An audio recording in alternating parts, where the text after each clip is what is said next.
భద్రాద్రి కొత్తగూడెం జిల్లాలో నిర్మాణంలో ఉన్న భవనం కుప్పకూలింది. బుధవారం మధ్యాహ్నం జరిగిన ఘటనతో పవిత్ర పుణ్యక్షేత్రమైన భద్రాచలంలో విషాదం నెలకొంది. నిర్మాణంలో ఉన్న బిల్డింగ్ కుప్పకూలడంతో 7 చనిపోయినట్లు తెలుస్తుంది. పంచాయతీ కార్యాలయం సమీపంలో ఉన్న ఈ భవనం నిర్మాణంలో ఉండగా మధ్యాహ్నం ఒక్కసారిగా నేలమట్టమైంది.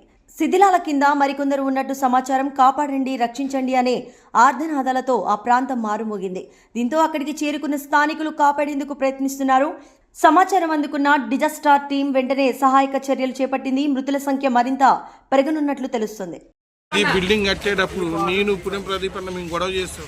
ఆ వీడియోస్ అన్నీ ఉన్నాయి. ఇవో ఏం లేదు.